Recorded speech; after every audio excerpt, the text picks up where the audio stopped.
I Silvio, recite nam, što je Papa poručio zadnje?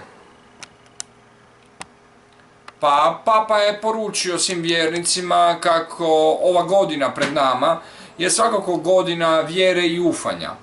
Ono što je Papa također napomenuo, da nekakvi napisi o nekakvim pobunama kardinala nisu točni i da taj takozvani Vatilix zapravo ne postoji. O čemu se tu zapravo radi?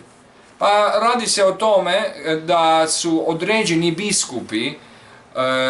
određeni kardinali pokušali napraviti pobunu, a od toga su neki mediji napravili su veliku, kako da kažem, famu.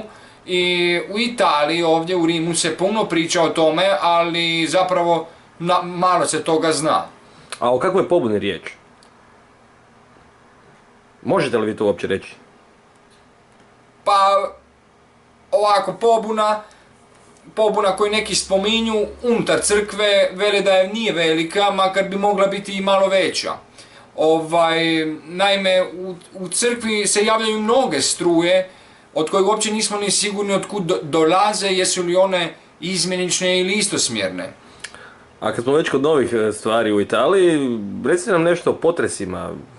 Kakve su informacije tu? Čujemo svašta preko medija, znate li vi konkretnije? Pa evo, čuli smo sada najnoviji potresi, bilo oni u doslovnom ili prenesenom značenju, stvarno ovih dana potresaju Apeninski poluotok.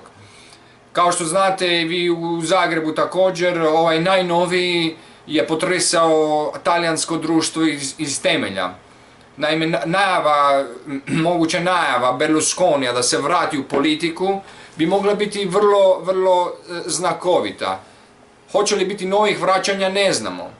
Prilikom tog potresa, najave Berlusconija u vraćanju u politiku, jedna papiga na 4. katu u Rimu, u Via Garibaldi, na 4. katu je doživjela moždani udar od šoka, dok je njena gazdarica Maria Beltone prenosila njen kavez iz dnevnog boravka u sobu, i pri tome je zapravo, to je za sada jedina žrtva ovoga najnovijega potresa u Italiji.